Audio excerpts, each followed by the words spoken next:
Tell you one thing, T. I'm getting too old for this nonsense. Oh, it's a setup, it's a setup, it's a setup. Oh, it's a setup, it's a setup, it's a setup. Oh, it's a setup, it's a setup, it's a setup. Oh, it's a setup, it's a setup, it's a setup. Oh, it's a setup, it's a setup, it's a setup. Trailer, there's a mo, it's a beast.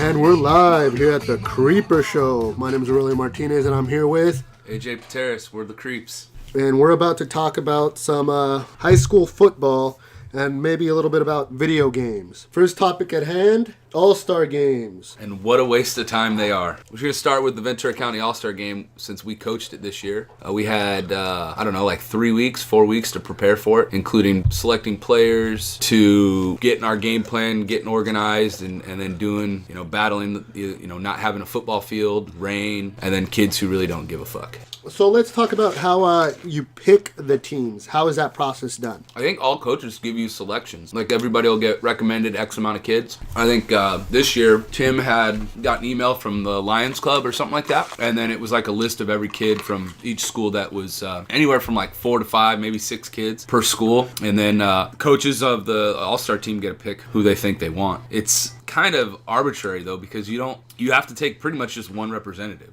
And you could call a bunch of kids, and a bunch of kids could just say no.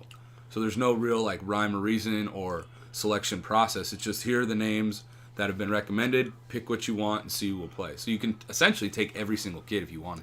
Did you look at film, or how did you pick your guys on defense? So I had a list of people that played defensive positions. And then I just went on Max Preps and looked at stats. Like there's no film, there's no recommendation from like the other coach of who they are. It's just names with a position. That was it. Okay. So you said you got to take at least one representative of each school, correct? Was there any schools that were upset because of kids that did not get chosen over kids from, let's say, our school where we coach at? Rumor has it that there were some schools that were kind of pissed that Ventura had more kids than other schools. But in reality, we're the school that we're coaching. So ultimately, like, we get to pick who we want. But it wasn't like Ventura kids or something like that was selected over any other schools. It was more like if we needed a kid, we knew we could ask someone to come help us out. Like Roger. Like Roger punted for us, right? And got hurt and then couldn't punt anyway. But like if you don't put information out there, like if you're a shitty coaching staff and you don't put your stats up, you're not highlighting your kids, because any arbitrary person, like a parent, a recruiter, anybody, could go on to Max Preps and go to stats and see your stats and go, oh, look, that kid did this, this, and that. And so for any school to kind of complain is, well, if you don't give us any extra info, like how am I supposed to know how good your athlete was or wasn't? Do I got to go read the newspaper over? So for schools to be pissed off, it's kind of stupid. If you're mad because, what, you don't have enough guys? Well, then give us more information. I coached it 1 year over at Wainimi High School when I coached there for 3 years, I believe. And the only issue I had was the fact that you'd have schools that did not win their league had more players than schools that did have their league. There was teams that were represented more than other teams, and the other teams were better. I don't know if there was more seniors that were put on the list or how that ended up happening. That's where that's the only issue that I have with it. That you'll have the school that these kids are awesome, but they don't win their league. So I don't understand how they ended up being on the All-Star team. So you think it should be based on like league wins for people to get in it? Not necessarily. Let's use this example. The year that we won CIF in 2000, I think we had 8 representatives in that All-Star game. And that was a pretty senior-heavy team. Yeah. But there was also another school that had the same amount. And I don't even think they won league. This team won CIF and had 8. This other team did not even win league and had 8 representatives in the game. So are you making like a Raiders knock right here with this like, oh, you have 8 Pro Bowlers but you can't win a playoff game kind of thing? No, that's I do knock on the Raiders quite a bit, but no, I'm not. That's not what I'm saying. So instead of everybody getting an opportunity, it's if your team's really good and you got like 8 dudes and you're a team who won league or went far in playoffs, and then you had one team who had one significant guy but gets the same amount, you think that's kind of garbage? Yes. I mean, it's an all-star game, right? It's not a, hey, here's a medal you can join up and play game, right? That's why I think it's kind of dumb. because it's not really a true representation of the best guys. Well, true, and then there's bigger schools that kids, like you said, kids don't want to play, and some kids end up playing in different all-star games and don't want to participate in this all-star game. Well, I the only thing I like about Ventura's all-star game, or Ventura County's all-star game, and really there's only one thing, is that it's done early.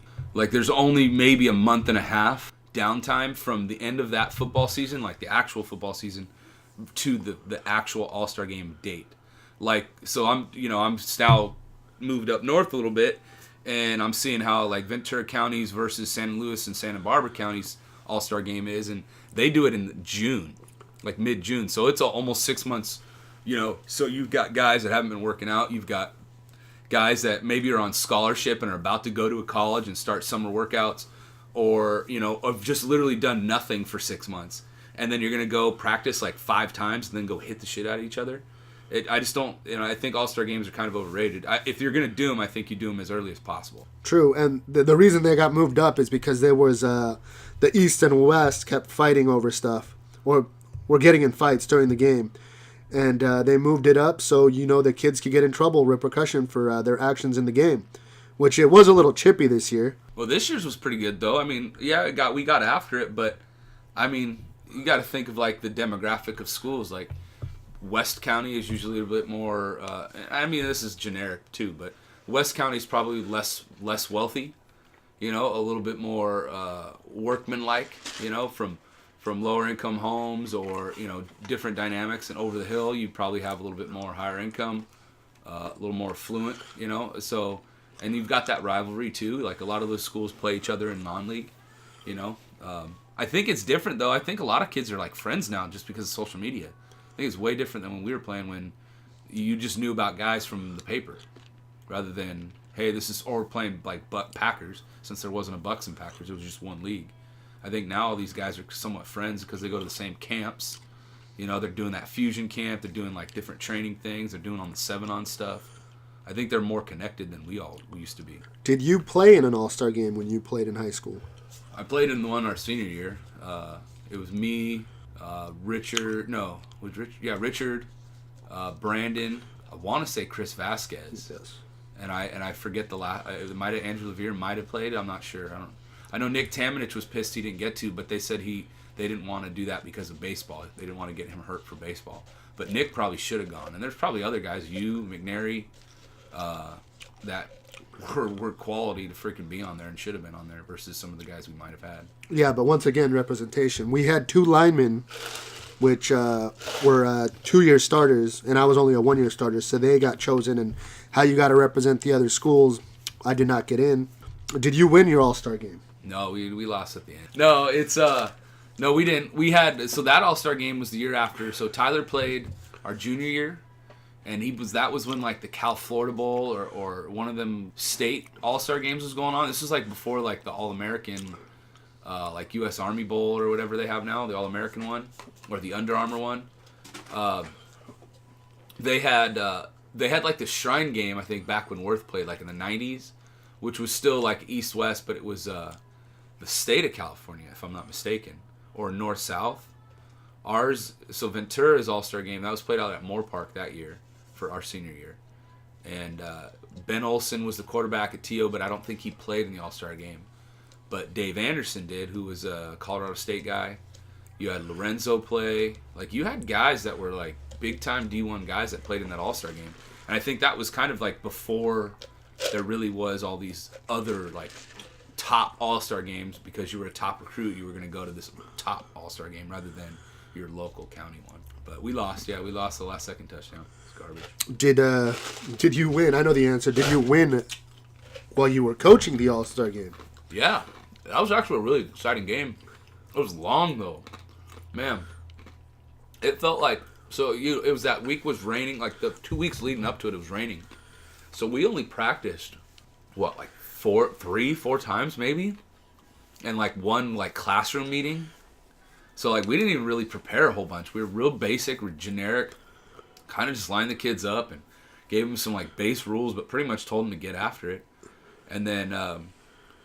when you looked at the other All-Star team, they had less guys, and like that one guy from Grace Brethren, Bean, I think. Noah Bean. Dude, that dude was ridiculous. And then they had Pope from Moore Park.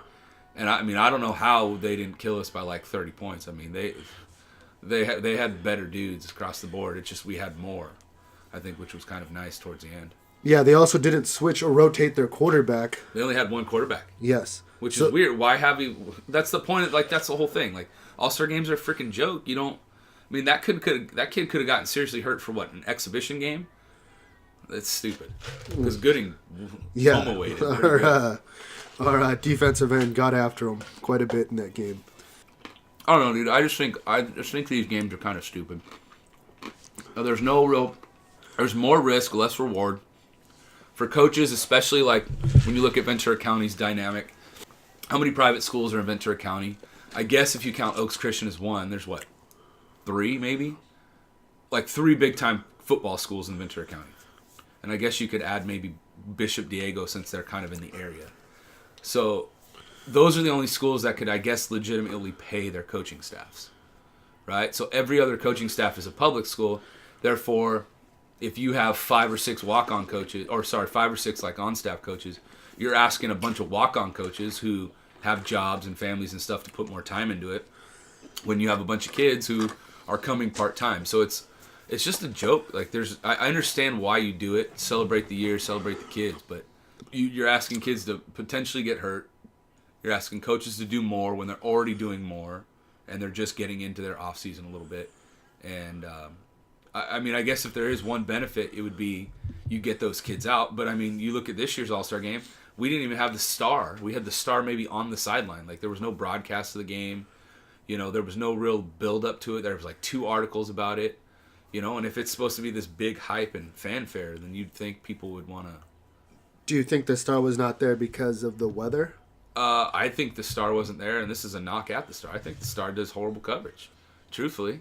I mean, having been up north this last week and going through the process of getting, like, recommended to a new job, like, there's a lot more excitement and a lot more coverage for a bigger area with more schools.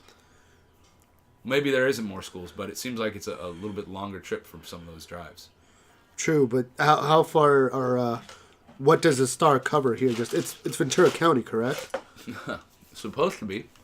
Ventura County Star, right? So you'd think it covered the county of Ventura. But they covered Calabasas a bunch, which is not Ventura County. I think their argument is that they're an area school because they're in a league with 805 schools or Ventura County schools. But I think that's kind of a joke because, all right, I don't see them covering Malibu. And Malibu's in the Tri-Valley. Well, yeah, right. you got to cover those guys. You know, we'll talk about them later, maybe in another podcast about those guys. We can rip them a pretty good one. Yeah, but so do you want to talk about the next topic? Oh, before we go to the next topic, so it doesn't sound like you enjoyed coaching the game. No, I did. Well, I enjoyed it. I shouldn't say that. Like, I like coaching. Like, it was cool to see some of the different kids and how they were taught and like their personalities and truthfully, like, if we got to have those guys for a full year. Dude, you're talking about like good talent across the board. I mean, and talking about like concepts of teaching and doing things. Like, it didn't take 50 million reps for a guy to get it. It was like 1 or 2 reps, and then they were pretty good at it. So it'd be fun to coach those guys longer. But in terms of like having to coach it, no, I don't want to. Like even up north, like I think all the coaches do it, not your staff, but like the head coaches and maybe some assistants do it. And I think it's just stupid. It's a waste of time, especially when you're doing other things. True. When I coached with Wainimi, we were in the middle of spring ball when we were asked to coach in the All-Star game. So it takes away from your spring ball because you're coaching, the All-Star kids, and then you're coaching your kids from the high school, and then you're coaching the All-Star game. Too much. Yeah. And especially when we're not paid to do. There's a great article about coaching on the Washington Post a couple years ago, but it talks about the demands of coaching and all the things that go into it for the pay that you get. And it's a pretty great knock on the demand of coaches, yet they want you to do more and more and more and more and more, but then at the same time you're doing it at less pay or no extra pay. And I'm not saying we do it to get paid, but like, you don't go to your job every day and do your job and then not get paid for doing your job. unless you're in an internship or some sort of program that's like segueing into that, like that's not how it works. So it just seems, it's just stupid. There's priorities for it, and that yet there's the priority to pay or compensate people for how hard they work is not a thing that's looked at. Kind of a joke. So let me ask you this, AJ. So you say you don't get paid a lot to coach. So then why do you coach? Why did you start coaching? I think people. I know personally, I really liked it. I know it's why you do it. You don't do it just because. It's not like a hobby. Like, oh, I just coach because of coach. It's not like I'm going to the gym just to lift. Like, you probably like lifting, and you probably like biking or playing tennis or golf. Like, there's probably things you like to do as leisure. Like, I guess my leisure hobby is coaching, and I think part of that is just like the game. I think it's bigger than that too. Like, at least as being an adult now, you can see it. But I think when you coach, you do it because you really enjoy the process of coaching. You enjoy seeing the development. Because, I mean, you look at a kid you get in, like, May, and then you look at that same kid in, like, October, and it's a completely different dude. And granted, that's time and they're growing up usually, but you can see the impact of what you're teaching. And that's kind of cool. I heard somewhere that they said that you do football is the number one academic sport in the nation. And that, I think, speaks volumes to how much people put into it.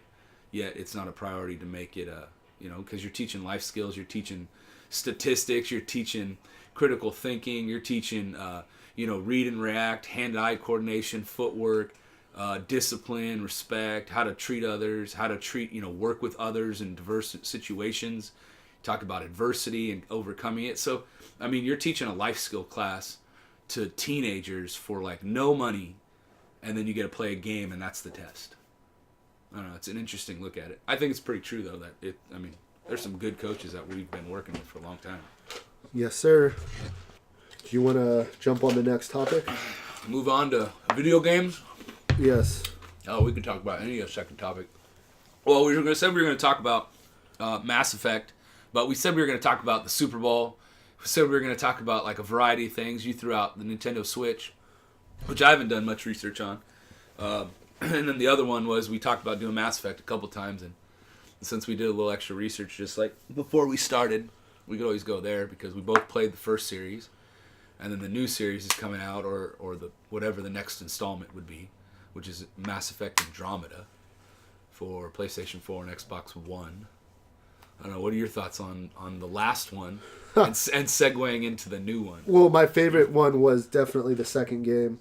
It was, you said you didn't play the first one, correct? The first one was a little bit like Knights of the Old Republic. I don't know if you guys out there have ever played that game. But it was a bit more, I don't know, the controllers weren't the hottest thing around. But the second game was my favorite game in the series. Well, the PlayStation didn't have, so I had a PlayStation. I didn't have an Xbox originally. And so PlayStation, it was an exclusive Xbox game for the first installment. And so in PlayStation, when I bought Mass Effect 2, I was in Korea, I think, at the time, and they were selling the game as a dual pack. So you would get a graphic novel, comic book style, choose your own adventure kind of thing to the first one, where you'd have to choose between like Caden and Ashley Williams at times, and liking certain people and who died and who didn't. And then you started Mass Effect 2, and all of those choose your own adventure things that you decided on top of the story kind of transitioned you into the second installment, which was a great one because that's the first one I got to play. Yeah.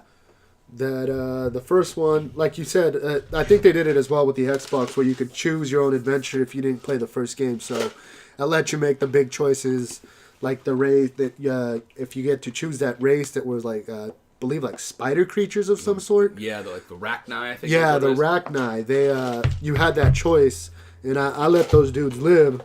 I don't know what you did, but I did both. I played that game. I played Mass Effect 2 and Mass Effect 3. Probably individual game wise, like not playing it to go to the next one. Like Mass Effect 2, I probably played 4 or 5 times. Mass Effect 3, I probably played 2 or 3 times. And I've changed the guy, like not a guy-girl character, but I've changed the guy that I was each time's ability. So I would play as like a human, and I would have like biotics, or I'd play as a like a colonist of, still human, but a colonist, but I would have more tech powers or something, So I would change the skill set that each character had. So it would change the way I'd have to play, which would change the gameplay. So did you bring your information over, and what information did you bring over from 2 to 3, if you did? Well, just like the same thing. Like all your choices kind of altered your storyline. It didn't necessarily change the ending, even though the ending was stupid. I think most people feel that way, at least for 3. 2 I thought was fine, because you end up ending with the collectors, and how that, like there's certain people you could choose for certain roles, that you could choose anybody for any role, and then you put them in that role and they may not be able to and they'll die. So like I did play one time where I selected a certain character and they didn't do well in that situation and they died, and but you gotten past that point to the next checkpoint to move on, but the person would die and you were one short. So as you moved on in missions, you would lose flexibility of who to pick and yes, who correct. not to pick. But my question is so I only did a playthrough of each game one time. So my choices really that was the final choice. Yeah. If someone died for me, they're dead. They're gone. They no longer exist. Could always play it again. That's true, but I bought the games in a bundle of 3. I believe the Xbox had a collector's edition with all 3 games. Oh, that's cool.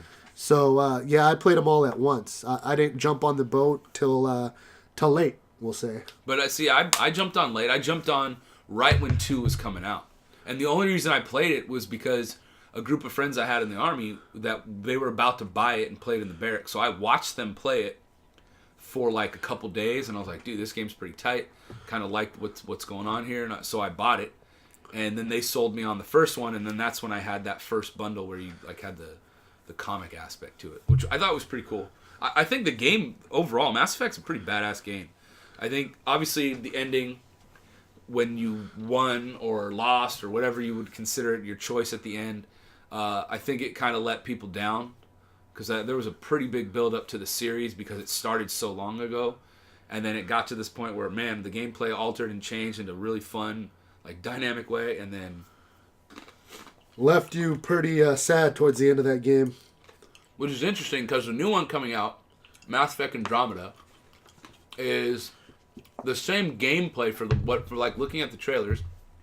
It just looks like a supercharged version of 2, modified from 3, with more options now. And then you're just in a different galaxy. There's no real outline of the story. You don't know if there's collectors or some version of that. You don't know if they're Reapers, and if they are, what do they look like? Because remember, at the end of 3, they were saying they were going to make a human Reaper, right? So the Reapers took on forms of what they ended. So, you don't really know what's going to happen. It looks like, from at least the trailers, it's going to be more similar to what the first 3 were like in terms of races. I'm assuming, this is a guess, I'm assuming they're going to introduce new species of something. You would have to anticipate. I don't know how they couldn't. But if you look at the historical factor of the game, it's pretty well thought out, because when you go into the little glossaries of each race, it'll talk about. I mean, it had stuff on planets you just randomly find looking for mining for stuff. So, So it was basically almost Star Wars. The galaxy was as big as Star Wars, or bigger. Possibly. I mean, I know Star Wars has more to the story, but I don't know how many people know that. If you just played Mass Effect and then mined one time in Mass Effect 2, you would hit some random star trying to get 100% closure on that galaxy or whatever, and you could read a story about that specific planet or whatever it would be. So I think that's kind of cool about the story. I don't know about the gameplay. I don't know what you're looking for in the gameplay, or at least the story versus how the last one ended. Is there something you're specifically looking for? No, I'm just I'm probably going to be happy. The gameplay was fun. The story, making all those choices, and having people die or repercussions from your choices. We'll see what this next one holds. The trailers look pretty sick. The trailer looked tight. It looked like it had an open world kind of feel, meaning in the last one you could only have objects to hide behind, but they were specific objects. In this one, you could hide behind a vehicle that would probably be just background in the other one. it looks like there's more interaction with your environment. And it looks like, fighting. I just watched the trailer on the fighting thing, the combat aspect. It looks like they've just improved every aspect of the game in terms of the actual gameplay of moving around, not cutscene time period. Those cutscenes are pretty cool because it's a story, but when you're actually moving around, I think that's kind of the bread and butter. Yes. So, it's the same people producing the game, correct? It's EA? Well, wasn't it BioWare who made the first ones? But I don't know. I don't know how all this thing that works because some people, they go out of business or, what was it? Fallout was... what was Fallout? Who made Fallout? Was it BioWare who made Fallout, or was it BioWare that made Mass Effect? I don't recall. Or EA. One of them where, they've lost a bunch of people. See, Mass Effect lost a bunch of people when they were making 3. Some people got fired from whoever was in charge of making that game. Okay. That's why they said the ending was the way it was, or something similar to that. I forget. I'd have to go look again. But I think it's EA who's doing it. EA or BioWare, or a combination or something. Well, EA would be the producers, and BioWare would be the people making the game, so they're under their supervision. Yeah, because EA's got the money. I don't think the BioWare. I mean, I'm sure BioWare's got money now because they've made quite a few games. So, what is the release date? Do we have a release date on it yet, or we don't know? Last I saw was March or April, but I don't think that's right. I was kind of pending buying. Oh, so you're not on the next gen, is what you're trying to tell me. Well, see, I've held out. I held out. So its initial release date is March 21st. So I held out because I was waiting for games on PlayStation 4 to come out that I wanted to play. I didn't want to just play the new games just to play new games. I don't have that kind of time anymore. I may get a stretch of 4 days and I'll have nothing to do, so I'll play some games. In the past, when I was younger, I could play games at any time, at anywhere, and not have some, crap to do. But in this case, I'm waiting. I was waiting for March, April for this game, but it's, if you go up on the website now, it says that the initial release date is for March 21st, but as we all know, games kind of get pushed back because of, whatever, but they're pushing out more trailers. I think there's quite a few trailers out Well, there. that might be the release date, and then they're just going to add, the bonus content like they do nowadays for extra money, All the DLCs. Yes. Well, they're going to have... See, dude, I hate that too because you could just package the game as one and then make it badass and then add DLC to extend the game once you get... Because you're going to... this is an established game. People are going to buy it not because it's Mass Effect Andromeda, it's a new game coming out. No, people are buying it because Mass Effect's on the title. Well, there's some people that, are new, maybe weren't of age to play the original Mass Effect and they want to try something new, you never know. That's true. I just think there's 2 games this year that are coming out, if both of them come out this year, that PlayStation 4 or the next gens are going to make a shitload of money off of. That's Mass Effect, Andromeda, and Red Dead 2. If those 2 games come out in the same calendar year, you're talking about 2 Game of the Year type games. In terms of the build-up from the last one, or the build-up from the last series of it. Because Red Dead, obviously, easily the best Western Yes. that's ever been made. Easily. In my opinion, yes. And then Mass Effect is one of those popular, 3 series. But yes, we'll see. Red Dead is, we don't know. It's supposed to be released this year, but who knows? I don't care if they take forever or maybe a couple years to make that game perfect. I'll be fine with that, but it should be coming out this year. I hope so. That'd be the 2 buys for the next gens if I go. But Mass Effect Andromeda should be pretty cool. I know we're pushing 30 minutes here, so we're going to wrap it up. But for our first podcast, we want to just kind of put it out there. We're going to kind of have a mixed match of stuff. Probably football a lot, but we also like other stuff. So the video games, it could be wrestling, could be music, could be food. Who knows? We're a diverse bunch of creeps. So hope you guys enjoyed it. We'll see you next time on the Creeper Show. You guys have a good night.